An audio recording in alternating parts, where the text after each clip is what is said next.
Le soleil de fin d'après-midi sur la côte d'Azur part souvent la Méditerranée d'un bleu profond presque hypnotique. Mais pour Henri Ducruet, cette immensité liquide semblait un obstacle insurmontable.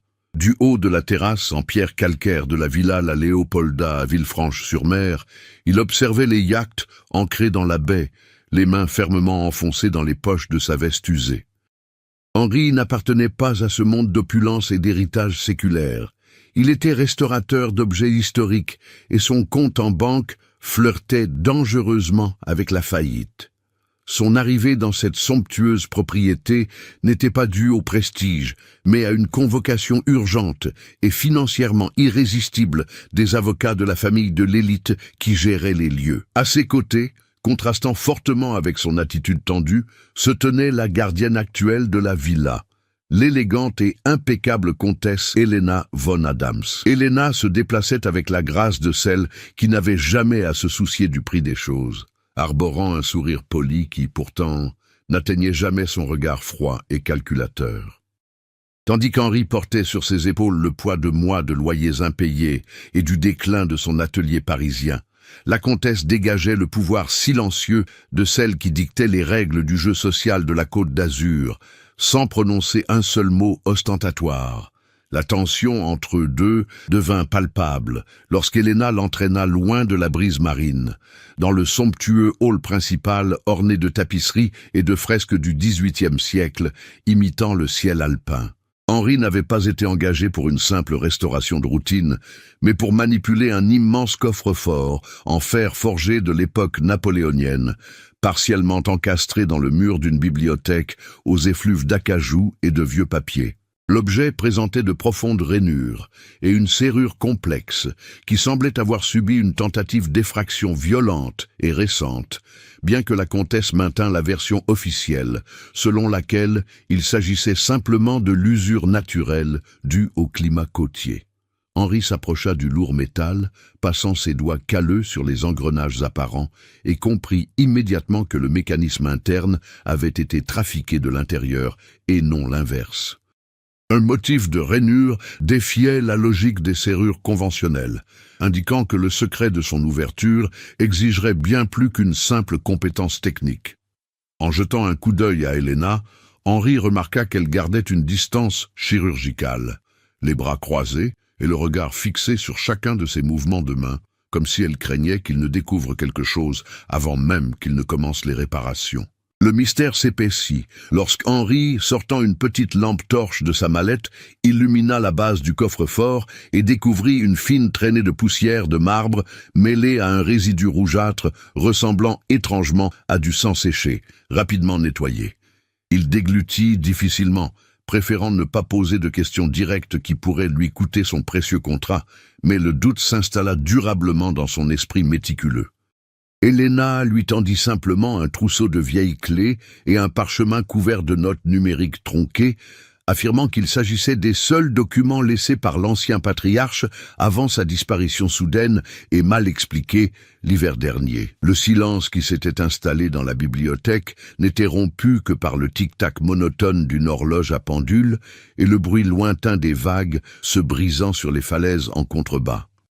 Henri comprit que l'atmosphère aristocratique de la villa La Léopolda dissimulait une urgence désespérée. Les finances de la comtesse, sous les apparences de bijoux et de tissus précieux, semblaient dépendre crucialement du contenu de ce coffre-fort verrouillé. Déterminé à résoudre l'énigme mécanique pour obtenir son paiement et du même coup à déchiffrer le mensonge flagrant qu'on lui avait raconté, Henri entreprit de démonter la plaque frontale du mécanisme napoléonien. À chaque pièce retirée, le sentiment qu'il touchait à quelque chose qui devait rester enfoui se renforçait, surtout lorsqu'un léger clic résonna dans la pièce et que la première couche de métal céda, révélant une inscription latine cachée, absente de tous les manuels de sécurité de l'époque. Le jeu psychologique entre le restaurateur dans le besoin et l'aristocrate vigilant avait officiellement commencé et les murs de pierre de la Riviera recelaient des réponses auxquelles aucun des deux ne semblait tout à fait préparé. La villa La Leopolda s'étendait comme un monument à l'extravagance de la belle époque, avec ses jardins suspendus emplis d'oliviers et de citronniers centenaires qui exhalaient un parfum d'agrumes presque suffocant sous la chaleur de la Riviera. Henri passa les jours suivants plongé dans la pénombre de la bibliothèque, où l'air semblait figé depuis le siècle dernier, entouré d'éditions originales de classiques français et de cartes marines retraçant l'évolution du port de Villefranche-sur-Mer. L'isolement du lieu n'était rompu que par les apparitions discrètes de Jean-Luc, un vieux majordome aux pas feutrés dont la famille était au service des von Adams depuis l'entre-deux-guerres. Jean-Luc se déplaçait dans les couloirs comme s'il était le prolongement de la maison, réparant l'argenterie avec un mépris silencieux pour les nouveaux riches qui fréquentaient désormais les casinos de Monaco, à quelques kilomètres de là. C'est à travers les longs silences et les regards du vieil employé qu'Henri commença à déchiffrer les sous-entendus de cette dynastie décadente. L'opulence des salles de marbre de Carrare n'était en réalité qu'une façade soutenue par d'importantes hypothèques et des procès tenus secrets devant les tribunaux de Nice. La comtesse Helena compliquait l'installation d'Henri, traversant la bibliothèque à des heures imprévisibles, toujours vêtue d'impeccables robes de lin qui contrastaient fortement avec la poussière de fer qui tachait désormais les mains du restaurateur. Son passé se dévoilait peu à peu, marqué par la rigueur des lignées européennes qui avaient perdu leurs terres pendant la guerre et cherché refuge sur la côte d'Azur grâce à des mariages de convenance. Le défunt comte, dont le portrait à l'huile dominait le mur en face du coffre-fort, le regard sévère et les mains appuyées sur une canne à pommeau d'or, avait été un investisseur impitoyable et le principal responsable de l'enfermement des secrets de famille dans ce coffre-fort napoléonien. En analysant la structure interne de la serrure, Henri découvrit que le mécanisme avait été renforcé avec des alliages métalliques allemands des années 1940, ce qui laissait supposer que le coffre-fort contenait non seulement des testaments ou des bijoux de famille, mais aussi des documents relatifs à des transactions obscures effectuées pendant l'occupation. Le contexte historique local pesait lourdement sur chaque rouage de la serrure. La région, autrefois un havre pour l'aristocratie russe et britannique, s'était transformée en un échiquier où se jouait le blanchiment d'argent et les conflits d'ego, où la réputation valait plus que la vie elle-même. Pendant qu'il nettoyait les mécanismes internes avec des solvants chimiques, Henri remarqua que les notes numériques laissées sur le parchemin par la comtesse correspondaient aux coordonnées géographiques d'anciens repères maritimes, visibles depuis les fenêtres de la villa. La précision exigée par l'ancien patriarche révélait un esprit paranoïaque qui avait lié l'ouverture du coffre-fort au paysage même de la Côte d'Azur, obligeant le restaurateur à déchiffrer l'angle du soleil sur les falaises à des moments précis de la journée. Jean-Luc, feignant d'ajuster les lourds rideaux de velours pour bloquer la lumière intense de midi, murmura une vague allusion à l'hiver 1944, lorsque la villa avait brièvement servi de quartier général avant la libération. Ce détail historique local éveilla les soupçons d'Henri, car le type de soudure des serrures internes du coffre-fort correspondait exactement aux machines industrielles utilisées par l'armée à cette époque. Le monde de la villa La Leopolda cessa d'être un simple décor luxueux et devint un piège temporel, où chaque personnage, de la comtesse hautaine au majordome taciturne, semblait lié par un pacte de silence que le temps et la ruine financière imminente étaient sur le point de rompre. Les progrès d'Henri dans le démontage des rouages napoléoniens s'interrompirent lorsqu'il atteignit le cœur du mécanisme, un enchevêtrement complexe de cylindres concentriques nécessitant une pression méticuleusement calculée pour éviter le déclenchement d'un système de verrouillage permanent. La pression sur le restaurateur s'intensifia considérablement mardi matin, lorsque deux hommes, en costume sombre, à l'accent parisien prononcé, se présentèrent sans prévenir aux grilles de fer de la villa La Leopolda. Henri observa depuis la fenêtre de la bibliothèque la comtesse Helena les accueillir dans la cour intérieure. Son attitude habituellement hautaine vacilla un instant lorsqu'un des hommes lui remit une convocation au tribunal, à en-tête officielle de la Banque de France.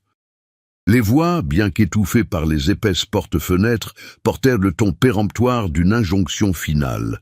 L'aristocrate disposait de moins de 48 heures avant l'exécution d'un ordre d'expulsion et la confiscation consécutive de tous les biens de la propriété. De retour au salon, le regard qu'Helena lança à Henri n'était plus empreint de méfiance froide, mais d'un désespoir contrôlé et tranchant, exigeant que le travail soit terminé avant la tombée de la nuit le lendemain, sous peine de résilier le contrat sans verser un seul centime de ses honoraires.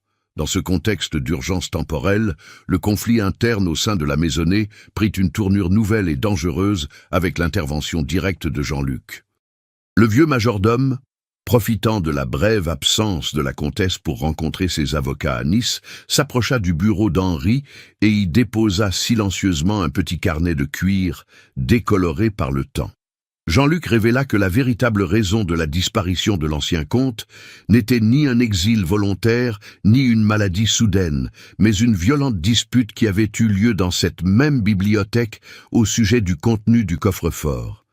D'après les archives secrètes du défunt, le coffre en fer contenait la preuve que la fortune qui avait permis la construction de la Villa La Leopolda et assuré le statut de la famille pendant des décennies reposait sur des titres de propriété confisqués illégalement sous le régime de Vichy. Le vieil employé fit clairement comprendre que sa loyauté allait à la mémoire historique de la maison et non aux ambitions financières d'Helena, exhortant Henri à trafiquer le mécanisme, afin que le coffre-fort ne soit jamais ouvert, préservant ainsi le secret qui, s'il était révélé, détruirait le nom Von Adams, mais débarrasserait également la région d'une lignée de mensonges. Henri se retrouva pris en étau entre deux forces antagonistes et tout aussi dangereuses.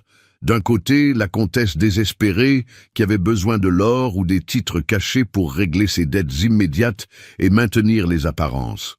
De l'autre, le majordome idéologique qui gardait le passé avec la ferveur d'un gardien et le menaçait implicitement en révélant les faiblesses financières du restaurateur.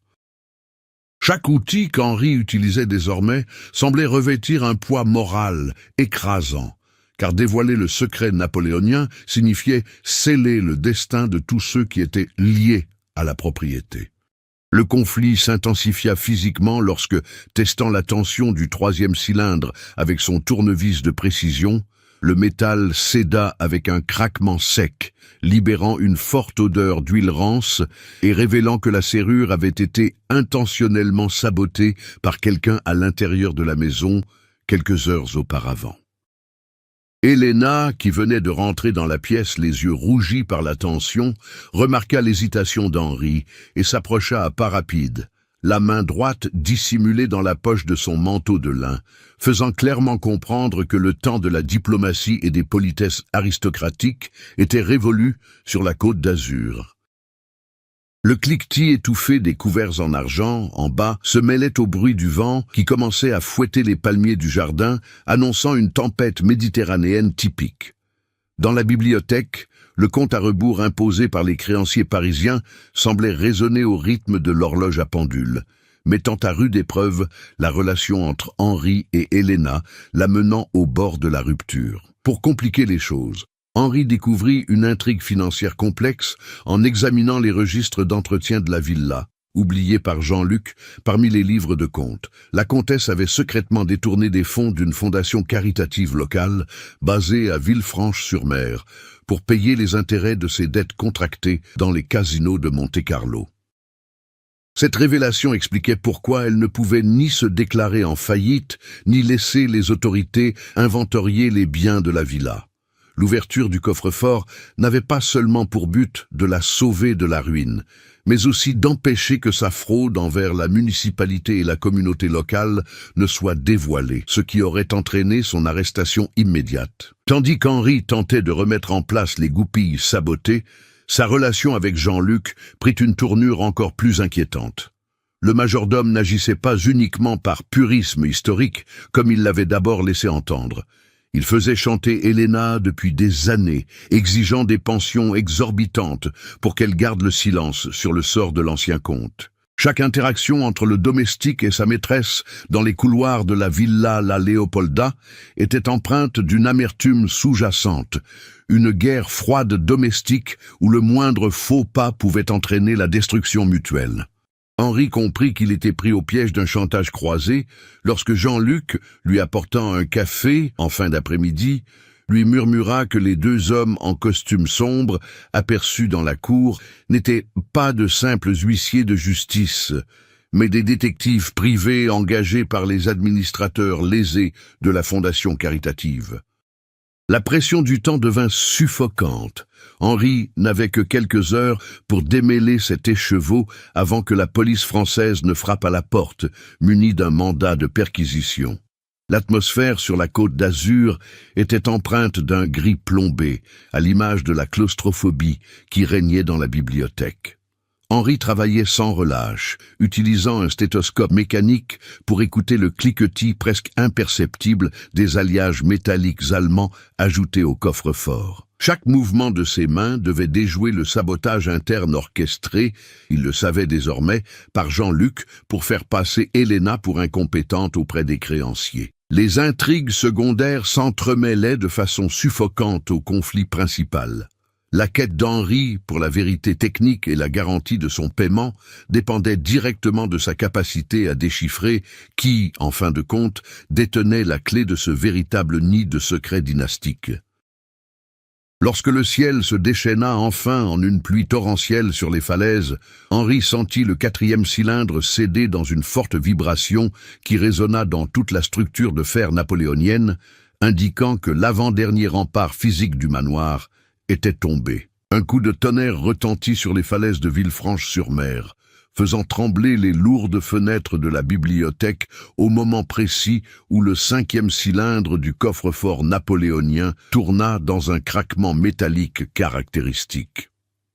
Henri recula d'un pas, essuyant la sueur de son front du revers de sa main graisseuse, tandis que l'épaisse porte en fer forgé s'écartait du mur de quelques millimètres, brisant un vide qui durait depuis des décennies.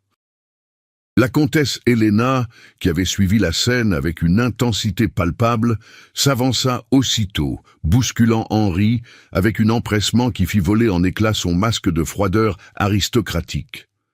Ses mains tremblantes agrippèrent le rebord métallique pour ouvrir la porte, révélant un intérieur éclairé seulement par le faisceau de la lanterne d'inspection. Cependant, ce qui reposait sur les étagères de velours poussiéreux n'étaient pas les lingots d'or ou les joyaux de la couronne attendue qui auraient sauvé les finances du domaine, mais plutôt une série de dossiers en cuir reliés par des cordes de chanvre et un objet cylindrique en métal mat, typique des archives militaires françaises du milieu du XXe siècle. Henri s'approcha, incapable de contenir sa curiosité professionnelle, et braqua la lumière sur les documents exposés. Le premier dossier contenait l'acte de décès et l'inventaire des biens d'une influente famille de marchands d'art niçois, daté de 1942. Mais ce qui choqua le restaurateur, c'était la signature d'authentification au bas des pages. Le nom du propre grand-père d'Henri, un notaire parisien renommé que la famille avait toujours considéré comme un héros de la résistance française contre l'occupation. Le document prouvait, sans l'ombre d'un doute, que l'ancêtre d'Henri était l'intermédiaire qui avait facilité la confiscation et le transfert légal de la Villa La Leopolda à la famille von Adams, agissant comme un collaborateur actif du régime de Vichy. Tout le récit d'intégrité morale et de fierté familiale qui avait façonné la vie et le choix de carrière d'Henri s'effondra en quelques secondes.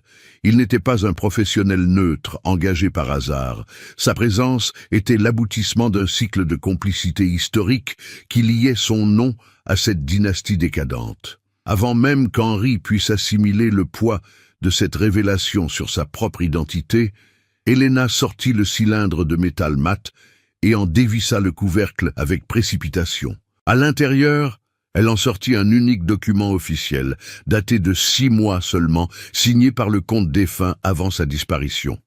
Il ne s'agissait pas d'un testament classique, mais d'une confession notariée adressée au parquet. L'ancien patriarche y révélait que sa disparition avait en réalité été une évasion planifiée pour échapper à la prison à vie pour délits financiers, et que la Villa La Leopolda avait déjà été entièrement donnée à l'État français dans le cadre d'une mesure de clémence visant à protéger ses enfants de poursuites judiciaires.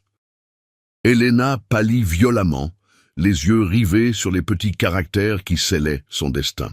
Elle n'était pas la propriétaire légitime cherchant à sauver son bien des créanciers, mais une occupante illégale d'un bien appartenant déjà à l'État français et dont l'ordre de saisie pouvait être émis d'un moment à l'autre. La réaction de la comtesse fut un mélange de fureur muette et d'effondrement émotionnel. Elle déchira le papier en 1000 morceaux, se mordant la lèvre inférieure jusqu'au sang, tandis qu'elle ne voyait plus Henri comme un domestique, mais comme un témoin dangereux détenant la clé de sa ruine publique et judiciaire. Jean-Luc, qui avait observé toute la scène dans l'ombre de l'embrasure de la porte, s'avança, son attitude servile habituelle remplacée par un sourire sinistre de satisfaction. Le tournant sur la Côte d'Azur était scellé. Le passé, qu'Henri respectait tant, s'était révélé être un mensonge honteux. La fortune qu'Helena tentait désespérément de récupérer n'avait jamais existé, et la majestueuse villa de pierre calcaire était devenue une prison de secrets partagés dont nul ne savait comment s'échapper. Les morceaux de papier déchirés flottaient doucement jusqu'au sol de marbre de la bibliothèque, se mêlant à la poussière de fer qu'Henri avait extraite du coffre-fort napoléonien. Le silence qui s'était installé dans la pièce n'était rompu que par le fracas de la tempête contre les fenêtres, mais l'atmosphère y paraissait bien plus dévastatrice que les vents de la Côte d'Azur. Helena restait immobile, les mains tremblantes posées sur le bord de la table en acajou, fixant le vide du coffre-fort ouvert. La révélation que la Villa La Leopolda ne lui appartenait plus et que tous ses efforts financiers avaient été vains avait anéanti le reste de son arrogance aristocratique. Henri, quant à lui, sentait le poids des documents coloniaux et des signatures de son grand-père lui brûler les mains. La farce historique qui avait nourri la fierté de sa famille était mise à nu, le transformant, à ses propres yeux, en héritier d'une lignée de collaborateurs criminels. Jean-Luc entra dans la pièce, brisant la torpeur par le bruit sourd de ses chaussures de cuir sur le parquet ciré. Le majordome observa les dossiers en cuir et le désespoir d'Helena avec une indifférence glaciale, révélant qu'il était au courant depuis des mois du don de la villa à l'État. Son chantage contre la comtesse n'avait jamais eu pour but de sauver la propriété, mais bien de lui soutirer systématiquement jusqu'au dernier sou avant que le gouvernement français n'en prenne le contrôle total. Helena leva les yeux, fixant l'employé avec un mélange d'horreur et de répulsion, réalisant que l'homme qui avait servi sa famille pendant des décennies était le véritable artisan de son isolement et de sa ruine psychologique dans l'ombre de la Côte d'Azur. Le rapport de force au sein de la maison s'était complètement inversé. La maîtresse était financièrement démunie, le domestique détenait la vérité, et le restaurateur parisien était le détenteur involontaire des preuves accablantes qui les incriminaient tous. Henri rangea le dossier contenant les signatures de son grand-père dans sa boîte à outils, sachant que cette pile de papier était son seul atout pour garantir sa sécurité et s'en sortir vivant. Il jeta un coup d'œil à Helena, puis à Jean-Luc, comprenant qu'aucun des deux n'avait l'intention de le laisser franchir les portes de la villa avec ces informations. La comtesse, retrouvant un peu de sa froideur habituelle, se dirigea vers la porte de la bibliothèque et la verrouilla de l'intérieur, gardant la clé en or dans la poche de son manteau de lin.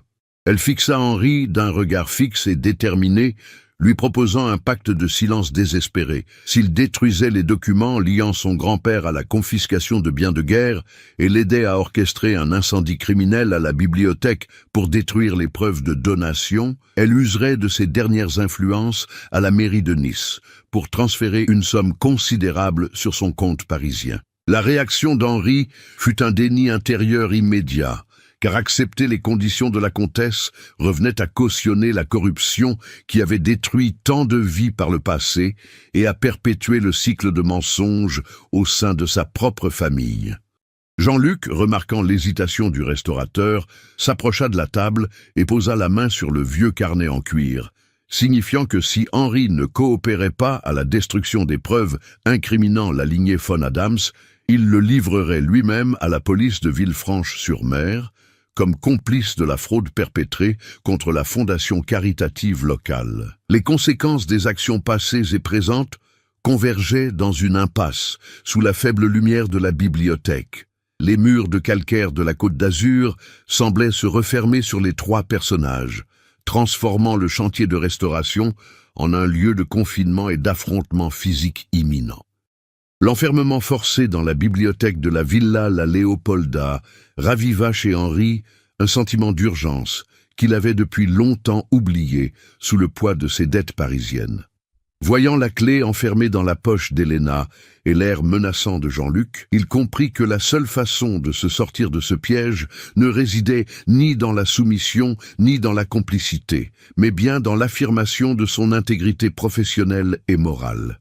La découverte du passé de collaborateur de son grand-père, aussi douloureuse fut-elle, marqua un tournant décisif. Il ne porterait pas le fardeau des erreurs de ses ancêtres et ne permettrait pas que son nom serve une fois de plus à dissimuler des fraudes aristocratiques sur la Côte d'Azur. Henri se redressa, prit sa boîte à outils et se dirigea d'un pas décidé vers la fenêtre donnant sur la terrasse, ignorant les regards tendus des deux autres occupants de la pièce. À l'aide d'une spatule en acier robuste, initialement conçue pour retirer les vieilles charnières, Henri s'attaqua au loquet en laiton de la lourde porte-fenêtre. Ses gestes étaient précis, concentrés sur la mécanique de l'objet, un domaine qu'il maîtrisait parfaitement et qu'il connaissait bien. Héléna s'avança, tentant de le dissuader en lui promettant des sommes encore plus importantes, mais le restaurateur resta sourd aux paroles de la comtesse, obstiné à trouver une solution tant matérielle qu'éthique à ce problème. La transformation d'Henri, qui n'était plus qu'une simple intuition, commença à se manifester par son refus catégorique de négocier avec cette mascarade. À chaque millimètre que le loquet cédait, il s'éloignait un peu plus de l'homme endetté et influençable qui avait pénétré dans cette demeure quelques jours auparavant. Jean-Luc, comprenant que l'intimidation était vaine, tenta de s'emparer de la mallette d'Henri pour récupérer les dossiers en cuir contenant les preuves des crimes de la famille. Dans cet instant de confrontation directe, Henri agit avec une rapidité et une efficacité redoutables, utilisant son lourd stéthoscope mécanique comme point d'appui pour repousser les mains du majordome d'un coup sec au poignet. Sous le choc, le vieil employé recula, jurant en français et se tenant le bras blessé, tandis que la fragilité de son autorité, fondée sur le chantage, s'effondrait devant la détermination physique du restaurateur. D'un geste vigoureux, Henri arracha la vitre, laissant l'air froid et la pluie torrentielle de la tempête côtière inonder la bibliothèque, purifiant l'atmosphère stagnante de la pièce par la force de la nature. L'accès à la terrasse étant ouvert, Henri jeta un dernier regard à Héléna, dont la coiffure impeccable commençait à se défaire sous la forte rafale de vent qui s'engouffrait. Sans proférer de discours moralisateur, il ajusta simplement les bretelles de son sac à dos et sauta sur le sol calcaire dans la tempête, préférant affronter les intempéries et les falaises glissantes de Villefranche-sur-Mer plutôt que de rester l'otage d'une dynastie ruinée.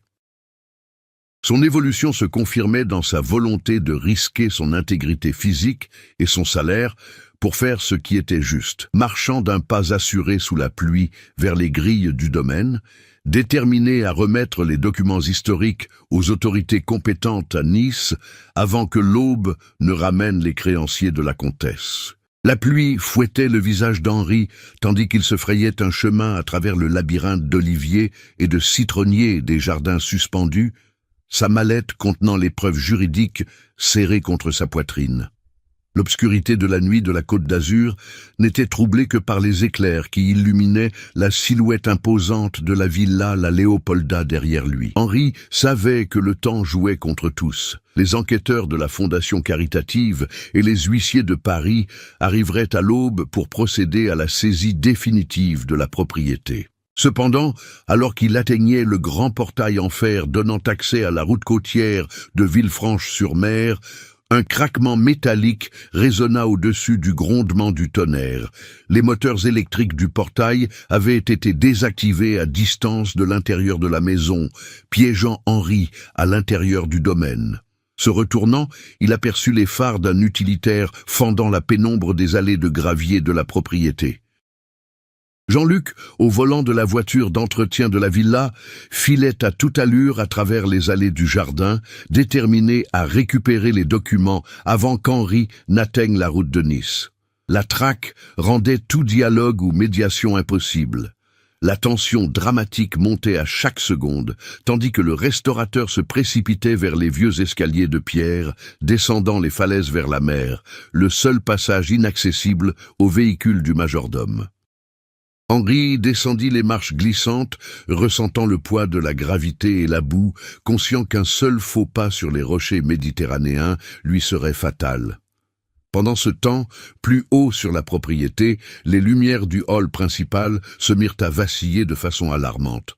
Helena, dans un acte de désespoir absolu pour effacer toute trace de sa fraude financière avant l'arrivée des autorités, avait déclenché l'incendie qu'elle avait proposé à Henri. Une épaisse fumée noire s'échappait des fenêtres brisées de la bibliothèque, teintant la tempête de sinistres reflets orangés. L'intrigue secondaire du chantage de Jean-Luc et du détournement des fonds de la Fondation convergeait désormais vers la destruction physique de la villa La Léopolda elle-même. Henri atteignit le pied des falaises, une petite crique rocheuse où étaient amarrés les bateaux de service du manoir, comprenant que la seule issue restante était de traverser la mer déchaînée. Le bruit du moteur du véhicule utilitaire s'arrêta au sommet de la falaise, et la silhouette de Jean-Luc apparut au bord, illuminée par les flammes qui commençaient à dévorer l'étage supérieur de la villa. Le vieux majordome descendit les marches de pierre, une puissante lanterne à la main, bloquant ainsi la seule issue terrestre d'Henri. Le feu ayant détruit les preuves dans la demeure, la calèche en provenance de Nice se dirigeant vers les grilles et la mer bloquant l'arrière, le décor était planté pour l'affrontement final.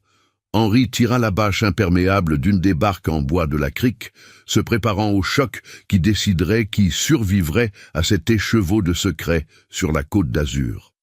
La lueur orangée du feu au sommet de la falaise transformait la sombre crique en un amphithéâtre d'ombres tremblantes. Le vent projetait des étincelles de la villa La Léopolda directement sur la mer tumultueuse de Villefranche-sur-Mer, tandis que Jean-Luc atteignait le dernier escalier de pierre, les yeux rivés sur la boîte à outils qu'Henri tentait d'attacher au siège de la barque. Le vieux majordome s'avança sans hésiter, sa silhouette se détachant sur les flammes du manoir, brandissant une barre de fer qu'il avait arrachée au mécanisme du véhicule utilitaire. Henri recula jusqu'au bord de l'eau, les eaux froides de la Méditerranée lui arrivant aux genoux, comprenant qu'une fuite par la mer serait impossible sans d'abord désarmer l'homme qui, depuis plus de 40 ans, incarnait le silence criminel de cette propriété. Le premier coup de Jean-Luc, d'une violence aveugle, fendit l'air humide et brisa le bord en bois de la barque où Henri était appuyé. Le restaurateur esquiva sur le côté, sentant les éclats de bois lui fouetter le visage, et utilisa son poids pour repousser la barque contre les jambes de l'agresseur. Le choc déséquilibra le vieux majordome sur les pierres glissantes et moussues, mais son obsession de récupérer les mallettes en cuir qui incriminaient la dynastie von Adams le fit se relever aussitôt, assénant un coup latéral qui frappa l'épaule gauche d'Henri. La douleur aiguë irradia dans le bras du restaurateur, le forçant à lâcher la corde d'amarrage, tandis que la mallette glissait vers le rivage, menaçant d'être engloutie par les vagues sombres. C'est dans ce moment de vulnérabilité physique que la véritable transformation d'Henri s'opéra définitivement. Il n'était plus le professionnel accablé par les dettes parisiennes, ni le petit-fils honteux du passé collaborationniste de son grand-père. Il était le seul rempart entre la vérité historique et l'impunité aristocratique de la Côte d'Azur. Ignorant la douleur à son épaule, Henri se jeta sur Jean-Luc au moment où celui-ci levait la barre de fer pour porter le coup fatal. Au lieu de tenter de le désarmer, Henri s'empara de la puissante lampe torche que le majordome avait laissée sur le sol de pierre et dirigea le faisceau concentré directement dans les yeux de l'assaillant. L'intensité de la lumière, amplifiée par l'obscurité de la tempête, aveugla momentanément Jean-Luc qui manqua sa cible et s'écrasa lourdement contre la coque du bateau en mouvement. Le tournant décisif survint lorsqu'Henri, au lieu de pousser la barque au large avec lui à bord, utilisa ses dernières forces pour la diriger vers les courants profonds de la crique, emportant avec lui la boîte à outils, mais pas les documents. Dans un éclair d'ingéniosité technique, fruit d'années d'analyse des faux fonds de meubles anciens, Henri avait cousu les dossiers en cuir et les archives du régime de Vichy directement dans la doublure imperméable de sa veste de travail, avant même de briser la vitre de la bibliothèque. La boîte à outils que Jean-Luc et Helena poursuivaient ne contenait que des outils en fer et les fragments déchirés du testament falsifié que la comtesse avait détruit. Comprenant que la manœuvre était trop tardive, Jean-Luc tenta de se jeter à l'eau pour rejoindre la barque à la dérive, mais la force des vagues de la Côte d'Azur l'emporta loin des rochers de la crique, le laissant à la dérive dans la tempête. Henri, épuisé et le poids de son manteau chargé de vérités historiques collé à son corps, commença à gravir les marches de pierre menant au portail principal de la propriété. Au sommet de la colline, la Villa La Leopolda brûlait comme un bûcher monumental, illuminant l'arrivée des voitures de police niçoises et des détectives privés qui franchirent enfin les grilles de fer, abattus par la violence des flammes, et trouvèrent le restaurateur parisien prêt à leur remettre les preuves qui allaient changer à jamais l'histoire de cette région. Les premières lueurs de l'aube sur la Côte d'Azur apportèrent un calme grisâtre qui contrastait fortement avec la destruction de la nuit précédente. Une épaisse fumée noire s'élevait encore des décombres noircis de l'aile ouest de la Villa La Leopolda, où les pompiers de Villefranche-sur-Mer s'activaient à maîtriser les dégâts causés par les flammes qui avaient ravagé la somptueuse bibliothèque. Henri Ducruet était toujours assis à l'arrière d'une ambulance de police, une couverture de survie sur les épaules et sa blouse de travail, encore alourdie par les documents originaux cousus dans sa doublure, soigneusement rangés à ses côtés. Devant lui, les enquêteurs du parquet recueillaient les premiers témoignages, tandis que les huissiers confisquaient les quelques effets personnels restés intacts dans les salles de marbre de la demeure historique. La comtesse Helena von Adams fut escortée jusqu'à une voiture banalisée aux premières heures du matin, sous l'œil vigilant des inspecteurs de la Banque de France et des directeurs de la fondation caritative locale. Privé du coffre-fort napoléonien qui lui permettait de feindre la liquidité et les preuves de ses irrégularités financières, désormais révélées par le témoignage détaillé d'Henri, sa mascarade aristocratique s'effondra complètement devant les autorités niçoises. L'ancienne gardienne intouchable de la villa allait devoir affronter un long procès public pour fraude, détournement de fonds et incendie criminel, perdant non seulement le droit d'habiter la demeure, mais aussi la réputation séculaire que sa famille s'était efforcée de préserver au prix de mensonges historiques. Jean-Luc, secouru par les équipes de sauvetage en mer à 2 kilomètres des côtes, souffrant d'une grave hypothermie, fut immédiatement placé en garde à vue, son réseau de chantage et de sabotage enfin mis au jour.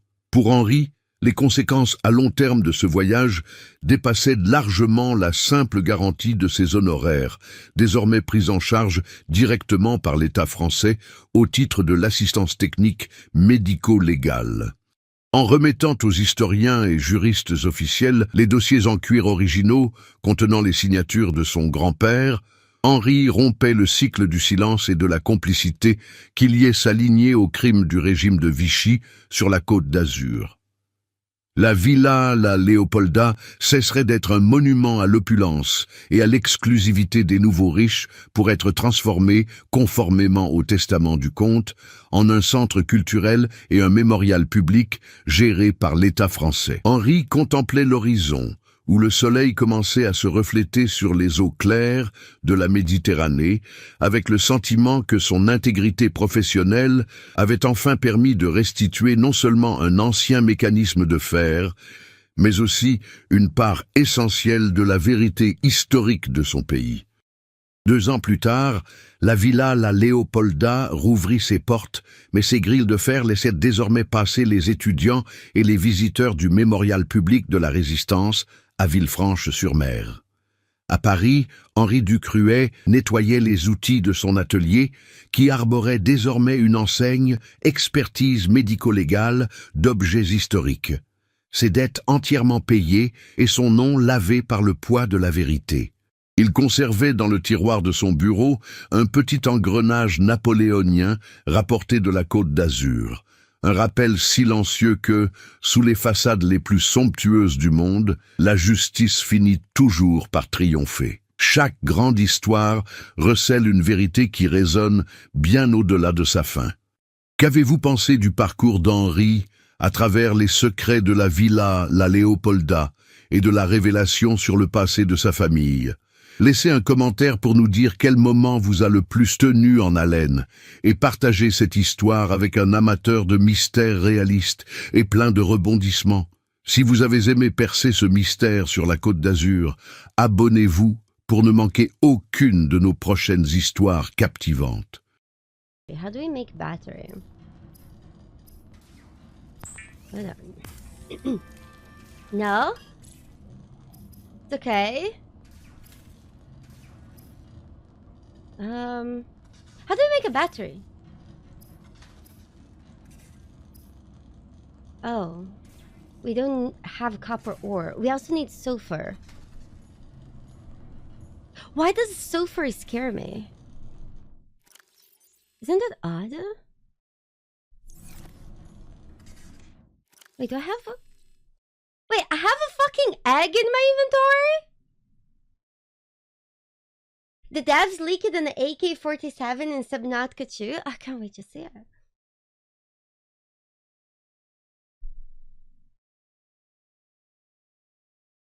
Hold on. Guys, my inventory is too full. What the fuck do I do about that? I don't like this. Do we need lubricant? We need a lot of rubber, right?